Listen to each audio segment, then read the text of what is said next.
Serious, Redditors who have lived in a haunted house, what are your most unexplainable paranormal experiences? My son, about 4 years old at the time, would jabber away in his room by himself. One day, my wife asked him who he was talking to. He said he was talking with Alice and that she used to feed the men who lived here. He went on to say that she died because she couldn't breathe. Our house used to be a boarding house before World War II. So this is currently happening in the house I'm living in NJ. A week or so ago at 3 AM I was just getting up to turn the heating off and potter around after falling asleep on the sofa. I was yawning and rubbing my eyes a lot and was just about to get up to go to bed when I realized this noise getting louder and louder. Like you don't realize it's happening until it's super loud. I suddenly realize and turn my head around to see the kettle boiling by itself. You have to push a button down and it glows blue, which was highlighting the shadow of the button that had definitely been pressed. I freak out thinking I've lost time and it was me, but I've forgotten soil rationalize, and before I can stop myself the words "but I don't want tea or coffee" come out of my mouth, and at which point the kettle clicks off. Like I literally heard the switch. It wasn't at the end of the boil either. I'm English and so used to 220 watt outlets which do everything twice as fast, so I know it was in the middle of the boil. Also, as soon as I said that I felt guilty, like I shouldn't have been scared.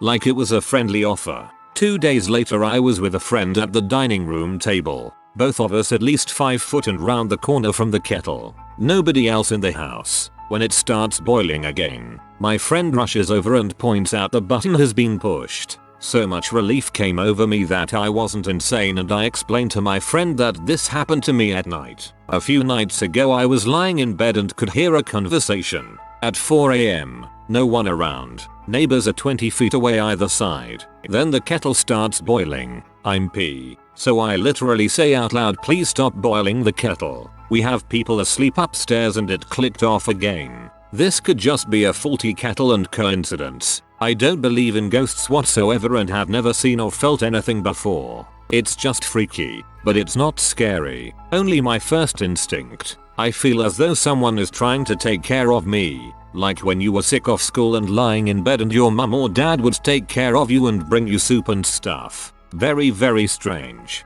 If I were you, I'd ask the ghost to start the kettle every morning at a certain time for a nice cup of tea before work.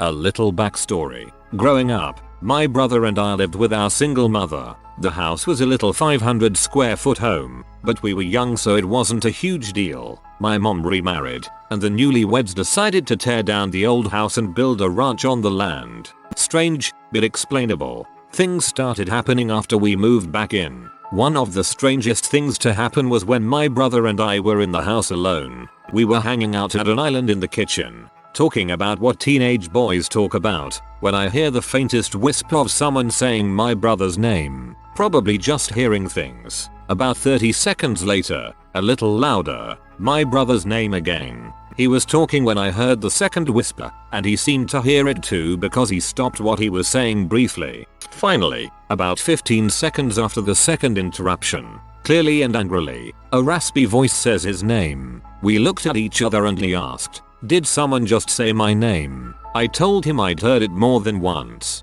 He said 3 times. Right. We grabbed our coats and went to get Burger King. I used to be a server for an old church school that was definitely haunted. I'd be there early to get ready, no one else around, and I'd hear a scream sometimes. Most of the time, the metronome on the piano would turn on by itself. It didn't really bother me though, because I grew up around the ghost of my older brother, who died before I was born. Lights and toothbrushes would turn on off on their own. Pictures would move or DVDs would fall for no reason. One time we placed a candy on a baby photo of him and asked him to move it. It moved. Thanks, older bro. We lived in an old slave plantation on St. Croix when I was a kid. Very few locals ever visited the place. So in a when we moved in, my sister, 4 at the time, asked my dad who the man with the big knife was. My dad was like the frick but decided to check things out anyways and found nothing. Then we'd frequently smell fresh jasmine blooming, which, come on, people have that crap growing in their yards. So whatever we move in and the locals are like, "What? You moved into that place?" And my dad would be like, "Heck yeah, Why? So they started to tell him about the slave who would serve the master's tea every day and about the ghost with a machete. We didn't move. Spent 3 years there. Dog ate an entire turkey, foil and all, and there was a tarantula infestation, but that's about it. Lived in a house from 1938. I would wake up and sit up in bed every single night at 2:59-3:01 am. I thought I saw something move quickly out of the corner of my eye on occasion, but assumed it was me being sleepy. Bad vision without my glasses. One night the curtain on my closet moved. I pulled the lamp chain and the room lit up. My husband thought I was crazy. I saw nothing, so I pulled the chain again to turn off the lamp. I tried to sleep again, but a few minutes later I heard the lamp chain swinging against the lamp base. When I reached out to see if I felt it swinging and to stop it, something cold touched me. It didn't feel like the shape of a hand or finger, but like a wet washcloth. We moved soon after that due to relocating, but I stopped waking up every morning at the new house and haven't had any weird feelings since.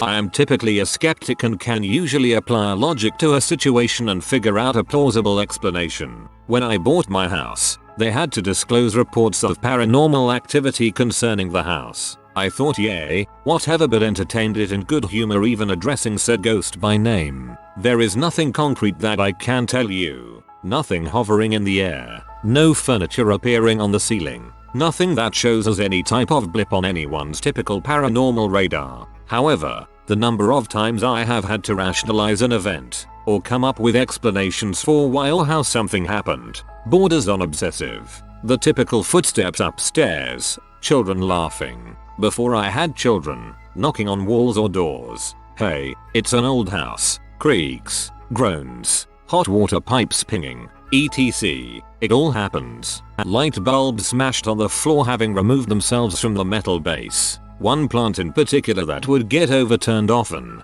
on one occasion ending up halfway across the room. The stereo turning on at random times of the day, almost always to classical music. So frequently, that I would always keep one classical CD in a random slot in the CD player just to see if that is the one that gets played. Various lost objects showing up in highly noticeable places. Like, how can you lose your watch in the middle of the completely cleared kitchen table? Yet, after half an hour of searching, there it is. But the ones that get me the most are the ones where I am completely stumped. On the same day, every year, is the smell of something burning. It can be detected in only 2 specific but unrelated parts of the house. You can even define the limits of where you can smell it by walking around. After about 2 hours it goes away, until the next year. The other one is the presence of hot spots in the house. Not by temperature, but when you stand in a certain place, you feel something. This has been witnessed by people aware as well as unaware of the phenomenon itself. And some of the spots have a direction associated with them.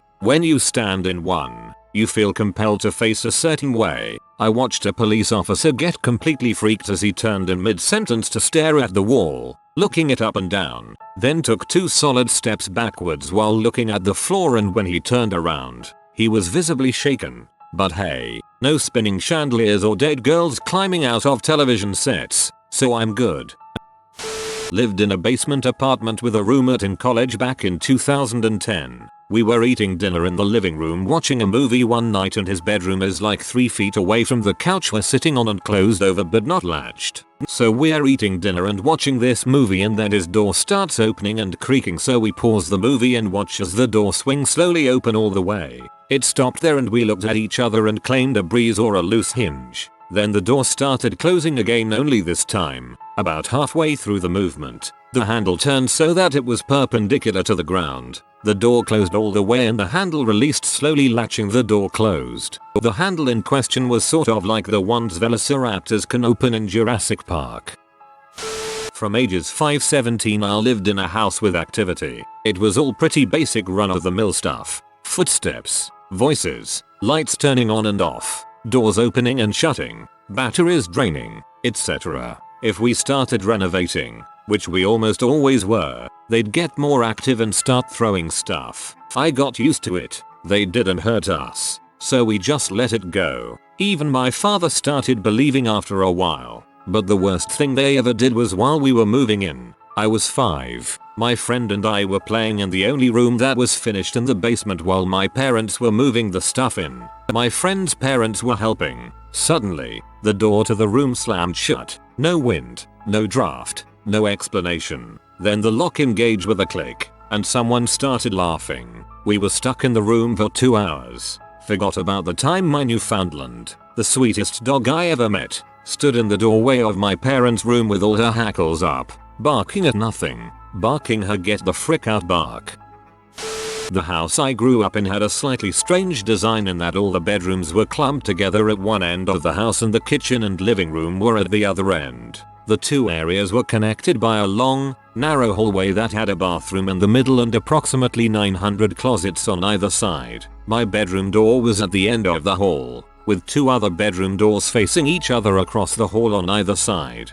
Basically this meant that if you were sitting in our living room you could look straight down the hallway to my bedroom door. Now, lots of strange and frightening things happened in that house. But the one thing that we could never rationalize away or lie to ourselves about was the darkness at the end of the hall. Like I said above, the hallway was very long and narrow, and it was also paneled in dark wood, so it was pretty dark down there. But with the living room lights on there was always enough light to see down the hall and make out my bedroom door. But sometimes we'd be sitting in the living room and get the feeling that we were being watched, or that something was about to happen. When that would come over us, the end of the hallway would be completely blacked out. It was like someone dropped a curtain over the end of the hall. You could see part of the way down, and then there was just blackness. When this would happen, our 3 little dogs, God bless them, would go to the mouth of the hallway and sit in a line across it, staring down into the darkness. Sometimes they'd bark a little, or growl, but mostly they just sat and stared. Once in a while one of them would get brave enough to walk down the hall, but they never got more than halfway to the darkness before they'd stop and back up. They would walk backwards up the hall, never turning their back on whatever they were looking at. After a little while the oppressive feeling would lift, the darkness would disappear, and the dogs would wander off. This didn't happen often, but compared to all the normal spookiness in that house, things disappearing, stuff flying off shelves, strange voices or breezes, etc., that was the one thing we could never convince ourselves was just in our heads. I lived in a haunted house for 10 years. I had 5 kids while living there. Every one of my kids saw the man in the hat on the wall, and they all saw him between the ages of 2 to 5. My kids turned 6 and they stopped seeing him. Once I heard my son screaming for me in the middle of the night. I went to him. He was 5, and he begged me to make his drawers stop. I said stop what hun, and he said they keep opening and slamming shut. I can't sleep because it's too noisy. Things got moved all the time, and lost all the time. The spirit did not like babysitters and would torment everyone. The most violent episode was when I let my 15-year-old brother watch my kids. We got home around 2 AM and found my brother sitting on the steps in the hallway between the front door and the kids' bedrooms. He was shaking and crying. He said that when he got the kids in bed, the pounding started everywhere all over the house. At one point it was so bad he went outside to see if there were people outside hitting the house.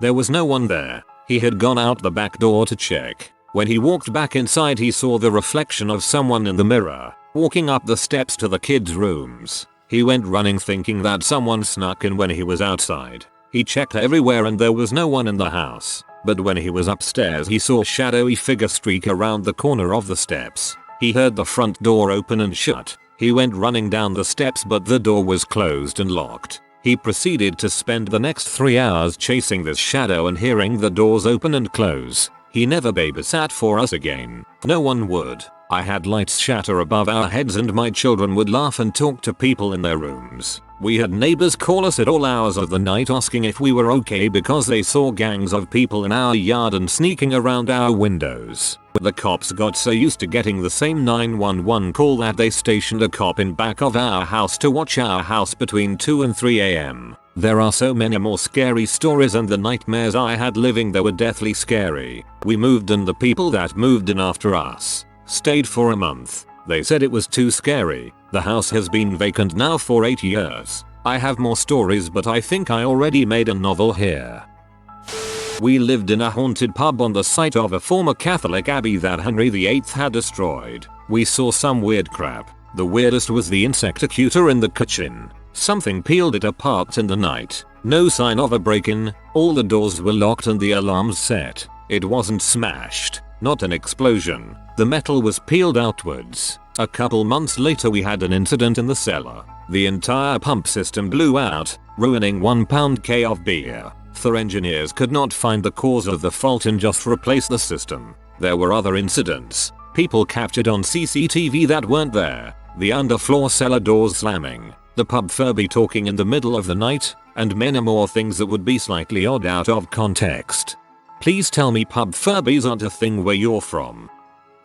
So preface this story saying I'm a huge skeptic of any kind of stuff like this, but I've never found a way to explain this. My sister and then 4-year-old niece moved into a townhouse apartment complex. Niece is 14 now and still remembers this vividly. Ran into my sister's room not long after screaming about the man in her room yelling at her. My sister jumps out of bed and searches around for anyone or anything out of place. Finds nothing. Doors and windows still locked. Happens a couple more times over the next few nights. Niece doesn't want to sleep there. Won't go into her room, etc. So my sister is chatting with one of the other moms at the complex playground one day and the other lady mentions how creepy that is considering the guy that overdosed in that apartment a few years back. Apparently his son's room was now my niece's room. So my mom does some digging and found the guy's name, which led to his obituary, pulled up the picture from the obituary, and called my niece into the computer room. She got half a step into the room when she saw the photo on the monitor and ran out screaming about the man.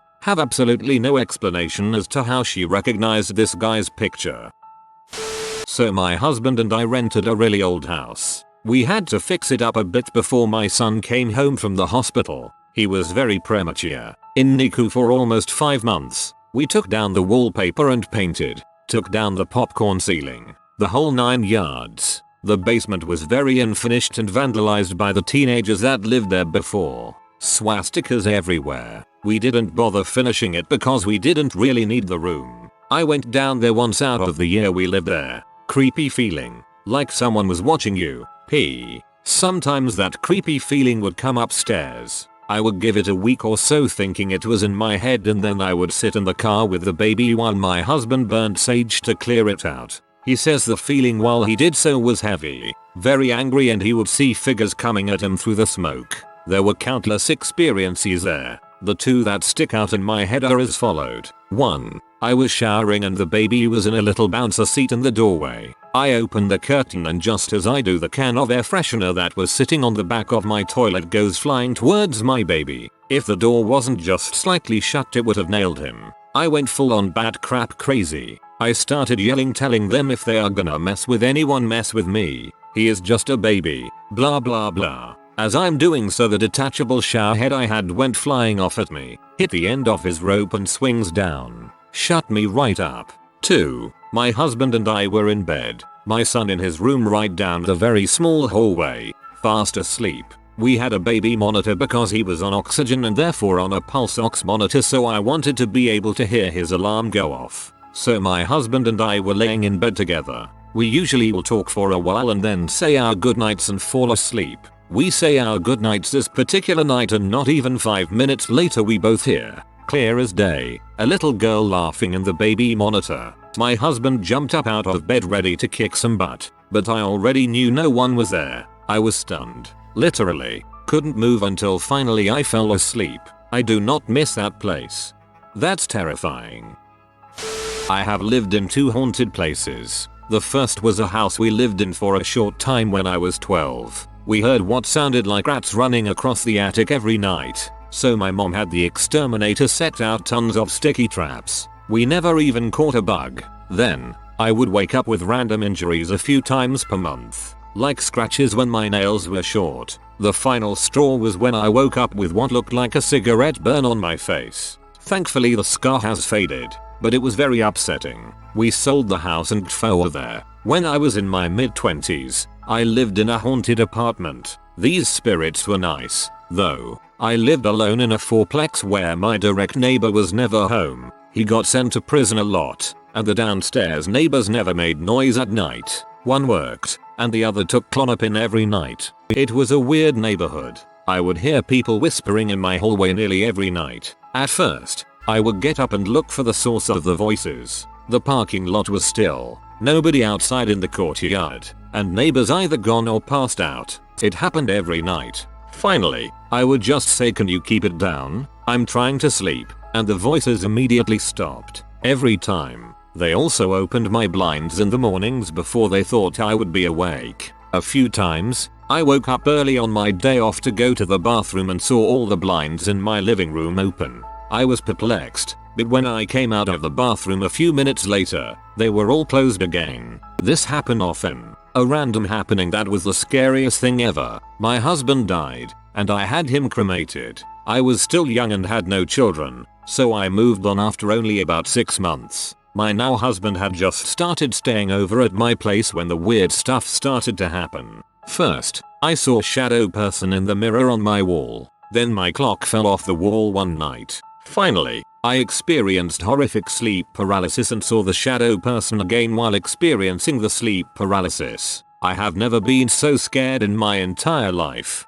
I finally decided to spread the ashes of my deceased husband, and everything stopped after that. My deceased husband was a mean man, who blamed me after his friend physically shamed and assaulted me and eventually killed himself by not taking the insulin for his type 1 diabetes because he was trying to spite me for kicking him out. It kind of figures that he would haunt me once I moved on. If you are new to the channel, you can subscribe. I publish new videos every day. Until then, check another video.